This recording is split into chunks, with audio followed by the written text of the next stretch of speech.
हम आज खड़े हैं बीजेपी मुख्य कार्यालय के पास में, जहां पर किरीट सोमैया एक प्रेस कॉन्फ्रेंस लेने वाले हैं, जो अनिल परब के बारे में बताने वाले हैं कि उन्होंने क्या घोटाला किया है और उसके ऊपर वो क्या करने वाले हैं, केंद्र सरकार क्या कार्रवाई करेगी, प्रकाश जावड़ेकर के पास जाएंगे वो, और इसी तरीके से उनकी जो है प्रेस कॉन्फ्रेंस में आज बातचीत होने वाली है।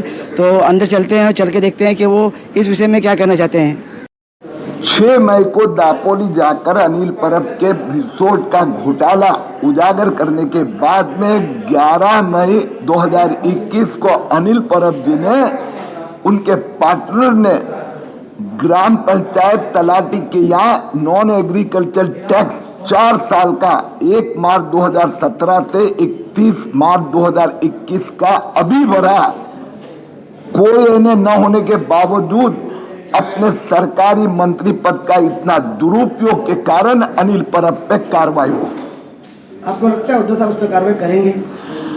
केंद्र के मंत्री प्रकाश जावड़ेकर से भी हमने प्रार्थना की है, 3 सांसदों ने भी शिकायत की है, केंद्र की टीम आए, हम राज्यपाल को भी मिलेंगे और जरूरत पड़ी तो कोर्ट में जाएंगे।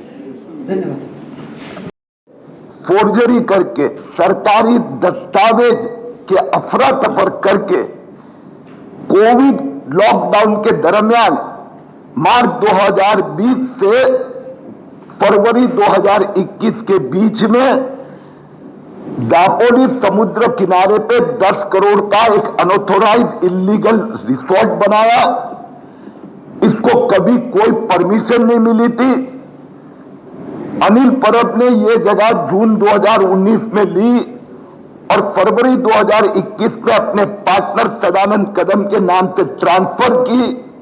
सब एग्रीमेंट में ये खेती एग्रीकल्चर लैंड है ऐसा बताया गया है।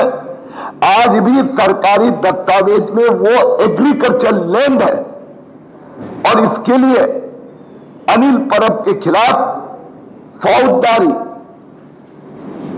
कार्यवाही हो, ऐसी हमारी मांग है। शुक्रवार को मैं स्वयं रत्नागिरी जाकर जिलाधिकारी और पुलिस सुपरिटेंडेंट के पास इसकी शिकायत करने वाला हूं।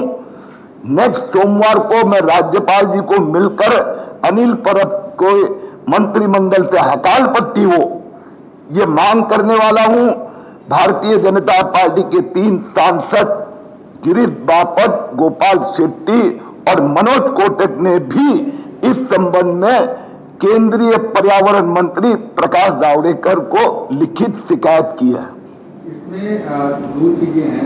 कई जगहों पर ये कहा गया है कि तांत्रिक अड़चन की वजह से, टेक्निकल प्रॉब्लम की वजह से ये ट्रांसफर की जा रही है या दूसरे पार्टनर को दिया जा रहा है, इस तरीके की चीजें जो है। अभी उन्होंने जो 2021 में अपने पार्टनर को ये जमीन ट्रांसफर की, उसमें ये लिखा कि तांत्रिक अड़चन से मैंने 5 जनवरी 2020 को ये सदानंद कदम को जगह बेची, उसका रजिस्ट्रेशन नहीं हुआ।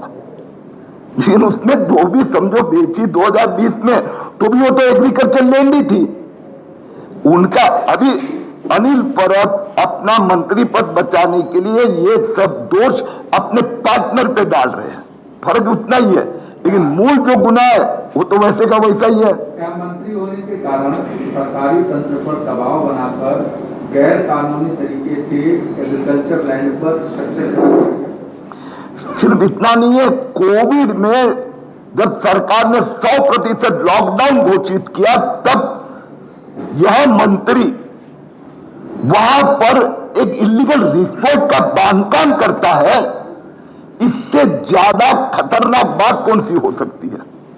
सर, एनवायरमेंट के वायलेशंस को लेकर के 3 सांसदों ने, आपने कहा केंद्रीय पर्यावरण मंत्री को लिखा है, लेकिन क्या राज्य के पर्यावरण मंत्रालय को या फिर जो लोकल जो बॉडीज है उनको भी इस बारे में कुछ अलर्ट भेजा गया? आपकी तरफ से कोई शिकायत गई?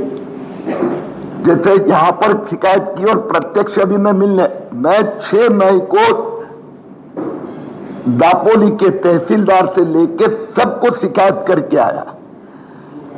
अब दूसरी बात है कि जिलाधिकारी और एसपी को मैं शिकायत दूंगा, लेकिन इसमें दिखाई ये दे रहा है कि जब कोविड के दरमियान कंस्ट्रक्शन हुआ, जो गूगल मैप से ये दिख रहा है कि 2019 में कोई स्ट्रक्चर नहीं और आज वहां स्ट्रक्चर दिखाई दे रहा है, तो उस समय जिलाधिकारी और एसपी मंत्री के दबाव में थे। इसके लिए मुझे केंद्रीय मंत्री का सहारा लेना पड़ रहा है। सर, क्या केंद्र सरकार के पास और राज्यपाल के पास जाएंगे इस विषय को लेकर? राज्य सरकार के पास 6 मई को मैंने ऑलरेडी शिकायत की। केंद्र सरकार के पास, केंद्र सरकार को आप बोलेंगे इस विषय में? केंद्र सरकार प्रकाश जावड़ेकर से मैंने मुलाकात की और उन्होंने कहा कि मैं स्पेशल टीम भेजूंगा। हाँ, और राज्यपाल के पास जाएंगे आप? राज्यपाल के पास नेक्स्ट मंडे जाऊंगा कि इनको मंत्री पद पर रहने का कोई अधिकार नहीं है। उद्धव साहब के बारे में क्या बोलेंगे आप?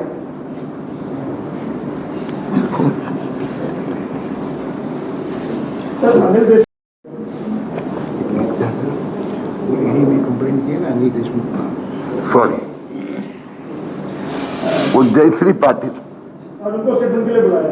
हाँ, ऐसा है कि मेरी ईडी से आज भी सुबह में बातचीत हुई है और जानकारी भी हमने दी है कि ये जो 10 करोड़ ट्रांसफर हुआ था उसका आगे भी और कुछ इस प्रकार से व्यवहार हुआ है और ईडी इस विषय की जानकारी ले रहे हैं। प्रोसेस शुरू हो चुका है, इसलिए मुझे विश्वास है कि अभी कुछ दिनों में अनिल देशमुख के ऊपर ईडी की कार्रवाई होगी, क्योंकि यह जो मैंने केस बताया वो तो फुल प्रूफ है।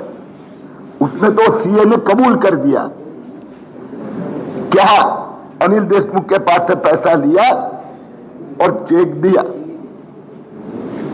ये 18 कंपनी मैंने बनाई थी, ये बोगस सेल कंपनी थे, ये उन्होंने ऑलरेडी स्टेटमेंट दे दिया। अमाउंट मेंशन है उसके अंदर? तो अनिल परब, इन्वायरमेंट मिनिस्टर प्रकाश जावड़ेकर से मुलाकात की ना मैंने। प्रकाश जावड़ेकर जी से मुलाकात की, उन्होंने स्पेशल टीम भेजने का मान्य किया है। फिर उसके बाद में 3 सांसदों ने शिकायत की और यहां पर महाराष्ट्र के इन्वायरमेंट डिपार्टमेंट का एक पत्र आया है, उन्होंने कहा हमने कोई परमिशन दी नहीं है।